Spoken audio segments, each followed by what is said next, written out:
You got all this kind of stuff that's out there, everything that's going on today, so many things. And many times the message that comes across is not one that's necessarily for a child. It wasn't necessarily designed for a child. It was designed for adults to look at. And out of that, there are many times the children are messed up because of that.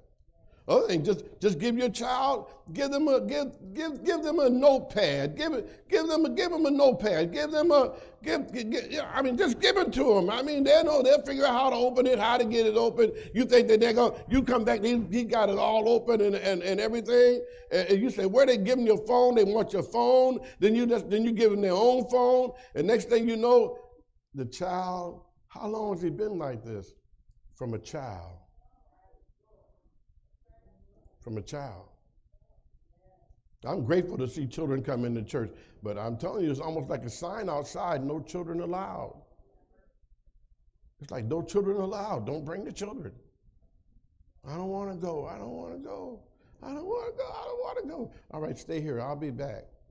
And by the time you get back, it's like that movie out in Compton, that movie out there. By the time they went to church and come back, things were so messed up. You think they're not going to do anything. As soon as you out the house, they done got up and everything. They're not asleep. How long has he been like this? He's been like this from a child. And then after a while, somebody got to deal with this. After a while, somebody got to deal with this child, this son, this grown person that's been messed up from a child. No work ethic, no nothing. I mean, just free everything free, never had to do anything. And all of a sudden he finds out now that life is not like this here. Can you imagine them buying this child a gun? Buying him a gun for Christmas? And then him taking the gun to school, and then he takes that same gun he just got it one day ago, and now he goes in and he uses it and shoots students and just shooting people. Because he thinks it's a game that he played as a child. I mean, we played Pong. Boom. Boom. Boom. You don't go to sleep before that ball come back to you. But now they got Mario. Everybody's and they think they don't understand those are real bullets and real things. From a child. So what do you do? So Jesus said, bring it to me. Bring all to Jesus. How do you bring it? How do you bring it? First of all, you bring him by prayer. Jesus told him, Jesus said, this kind is difficult. This is difficult. Jesus told the disciples, they said, we couldn't heal him. We couldn't do anything about it. Jesus said, this is a difficult situation. This is a hard situation. This is only dealt with, Jesus said, by prayer and faith. This is that. So how do you bring the hard and difficult to Jesus? You bring it by prayer. You bring it by prayer. But Pastor, I don't know what to pray. Listen. Jesus already told us how to pray. He told us what to say. I mean, we live in this, we're so smart and everything, I'd rather make up my own prayer. I mean, here Jesus had told you what to say when you pray. Say, Our Father which art in heaven, hallowed be thy name, thy kingdom come, thy will be done. Bring it by prayer. Bring the hard and difficult to Jesus by prayer. Oh, Lord, I'm telling you, listen. I'm telling you, I've moved so much. And even all through the night, and I wake up and, and I look over at the window and thank God nobody broke the window. Nobody tried to come in on us. And I just say the Lord's Prayer. I'll pray the prayer. How you bring the difficult to Jesus? How you bring it? You bring it to Jesus by prayer. Jesus said, how long did Jesus talked to that man about if you believe? That man said, I believe, but help my unbelief. The man said, listen, help my unbelief. I got a difficult situation. So I'm bringing my son. I want my child dealt with. And listen, you don't know how many times people have come to me and said, Pastor, can you talk to my child? People have told me, will you whoop my child? People have actually brought their children to me and want me to whoop their child. 7, 8 years old. Pastor, will you whoop him? Will you whoop him? I know I'm not going to whoop your child. And that was long before the law said you couldn't do it. No, I'm not going to whoop your child. Your child has to have some kind of respect for me, something for me. The child got to know that I love them first. You can't chasten a child that doesn't know you love them. You just can't do that. That's the whole idea. That's the problem we have today. And people want to put hands on people but don't want to really be with people. So I would come and I said, listen, okay, you're going to have to bring him for a few times. You have to bring your child for a few times. I'm going to give him homework. I'm telling him to write the Lord's Prayer. I'm going to tell him to write the 23rd Psalms. I'm going to talk to them just about that. The point matter is that if you're going to deal with the hard and difficult, you got to bring it to Jesus by prayer, by praying the Lord's Prayer. But listen, let me tell you something too. Not just by bringing the Lord's Prayer, but by pleading. You got to be pleading. I mean, you bring the Lord, but listen. When the serious is when it's serious, then that means you got to be serious about bringing it to Jesus. You just can't pray, Our Father which art in heaven. I said to pray one time. No. It's not just praying at one time. It's act like you finished. I prayed at one time. Pastor, I prayed. No. If your situation is serious, you're going to have to pray it over and over and over again. It's pleading. Jesus said that men ought always to pray and not to faint. It's got to be an attitude of prayer. You got to saturate yourself and your children with prayer. I mean, you got a serious situation. If anybody knows it's serious, you ought to know it's serious. You ought to be the one to know that I really got a problem. I really got something going on. I mean, I'm the one that's feeling the problem around my heart, or I'm feeling it with my arm. Nobody else can tell what your problem is, and you know it. You're living with your problem. You need to start praying about your problem immediately, over and over and over and over again, over and over again. If it's saying the Lord's Prayer 50 times, it don't take long to say it, but over and over again, and just say, Our Father, just talk about Our Father. Lord, I need you, your kingdom. Lord, I need you, Lord. I need you to give me this. I need you to give me, Lord. I need you to give me. Lord, I need you to give me this day. Lord, I'm in a bad situation. I'm in a bad situation. You ain't got no time to be playing around with it. You gotta bring it to the Lord by pleading. You gotta be pleading. The Bible says, Paul says over in Philippians 4, be careful for nothing, but in everything through prayer, with thanksgiving, prayer, with thanksgiving, supplication, supplication with thanksgiving. Supplication means asking God. Ain't nothing wrong with asking God. Paul, James, right? You have not because you ask not. You got to be asking for it. How many times you ask for it? You ask for over and over. How many times did you ask your father for a bike or whatever you wanted? You ask it for over and over again. And the Bible says your Heavenly Father already knows what you have need of before you ask Him, but it's something about asking and pleading. And Jesus said that men ought always to pray and not to faint. You faint. Situations get the best of you when you don't pray continually.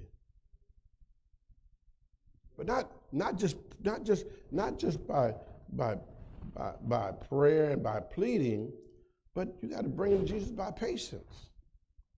You got to bring it by. You got to bring it by patience. This man here, and you got to bring it by patience.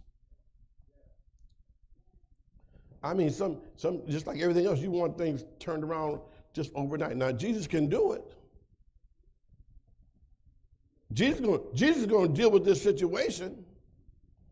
But Jesus told the disciples, they said, Lord, how come we couldn't do this? He said, because of your unbelief. But he went on to say, this is a difficult situation. This kind come only forth by prayer and fasting. It's going to take some patience involved. It's going to take some time involved. Listen. I mean, it took time to put it on. It's going to take time to take it off. It took time for the problem to get to where it's at. It's going to take time to turn it around. You can turn it around. It can happen. You can make a difference. You can make a difference in your situation. It's not over. It's not over. It's not the end. I went in the store this morning and a man held the door up. I said, thank you. I said, how you doing? He said, I got up this morning. I'm all right. I got up this morning. And I could have responded another way, but I let him have it. I got up this morning. But if you belong to Jesus and you don't get up this morning, it's a good day. But he said, I got up this morning. What he's saying is that because I got up this morning, I got an opportunity to make this day a great day. And you can make your day a great day. You can turn situations around. You got up this morning. I know you say, Pastor, I'm in a mess right now. But listen, Jesus is able to turn your mess around. And that's why you got to do it by prayer and fasting. Prayer and fasting. Prayer and fasting. Prayer and fasting.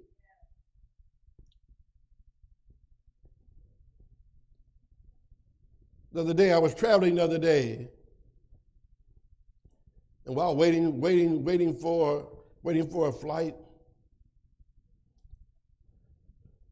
in Indianapolis, going from Indianapolis to Washington, D.C., waiting for the plane to load and everything. And someone was there, and they asked me if I would watch their items. While they went to the restroom, I told them I would watch it for them. And so we talked and everything. And then later on, when it was over talking, we were getting on the plane. And the person went by me and gave me a piece of paper. Just gave me a piece of paper. And they said, oh, it's not important. So they didn't want me to open the paper on the plane and read it, so I didn't. So I read the paper, read it later. While the flame was in there, I read it, and they asked me if I would pray for someone that was dear to them. And I told them later, I said, listen, I want you to say the Lord's Prayer. You know, Lord, oh yeah. I said, I want you to say that over and over again, because they're going another direction, have time. I said, and then I want you to fast. I want you to take 2 or 3 hours or 4 hours or whatever it is, and set that time aside every day or I told them 10 days a month or something like that. Set that time aside and pray and fast. Because Jesus said this kind comes only by prayer and fasting. Prayer and fasting. Now, and fasting don't mean that you got to go days on end. I mean, and we know those that have fasted for 40 days, and we know that, and Moses and others, and even of late, you know. And to make it, but no, not 40 days. It's just a matter of just you focusing yourself and realizing that through fasting and prayer, it can make a difference in your life. This kind come only through fasting, through prayer and fasting. And all I'm saying to you is that Jesus can handle your difficult situations. How do I know it? Because it was difficult on a hill called Calvary. It was difficult. They put nails in his hand. They ripped his feet. It was difficult. It was difficult. It was difficult. But Jesus went through it. Jesus went there and he didn't say a mumbling word. He prayed and said, Father, forgive them. They know not what to do. And Malcolm said, they know what to do. They've been doing this all the time. But Jesus said, they don't know what they're doing. They don't know what they're doing. Father, forgive them. And the thief said, Lord, will you remember me when you come in the kingdom? Jesus said, the day thou shalt be with me in paradise. And then Jesus said, it's finished. He lays his head in the locks of his shoulders. He gives up the ghost. They take him down, they bury him. But early Sunday morning, he rises with all power in his hands. And all I'm saying to you is that the Lord will make a difference in your life if you would just believe today. Just believe. Bring the hard and difficult to Jesus. He said, bring it to me. Bring it by prayer. Bring it by pleading. Bring it by pleading. Don't just stay with it. Don't you stop. Don't you stop. Don't you stop. Don't you stop. Don't you stop. You be pleading with the Lord and letting the Lord know that you're serious about what's going on in your life and you want him to do something about it. And then go ahead and do something about it. Decide that you're going to focus in on your praying and that you're going to take time to fast. And all I know, Jordan McCaleb wrote a book on how to be blessed. And in his book, he said that if you fast 10 days out of the month, that's what he said. That's what he said. That's what he said. And I used to always want to fast. Like I just couldn't do it. I couldn't just seem to get through it. Oh, I would periodically, I would say, okay, I'm not going to do this, and that's all fasting. That I'm not going, we're off the air, but we're not going to watch the Bills game tomorrow, or I'm gonna fast, I'm gonna pray, I'm gonna do this, or I'm gonna do that. All of that is taking your mind off of what over here and putting your mind on your situation, because you got a hard and you got a difficult situation, and you want the Lord to bring it through. And you know how long has it been like that? From a child.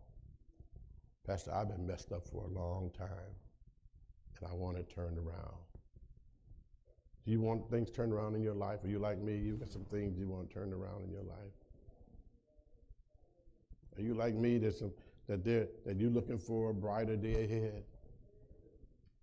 That you want God to work it out for you? Do you have a child that you need to pray for? Do you have a cousin? Do you have a sister? Do you have a brother? Do you have a husband? You have a wife? You got a situation that you need to be taught. That's a difficult situation. Pastor, I tried it. Pastor, I'm tried it. Pastor, I'm through with it. I'm through it. Don't be through with it. Don't be through with it. Bring it to Jesus. Bring it to Jesus. Bring your hard, bring your difficult to Jesus. And you'll find out that Jesus will take it and Jesus will work it out. He'll work it out. That Jesus can work it out. Jesus can work it out. Jesus can work it out. I tried and I tried, but Jesus can work it out. I turned it over to Jesus, and he worked it out. Jesus can work it out. Huh? Jesus can work it out. Trouble.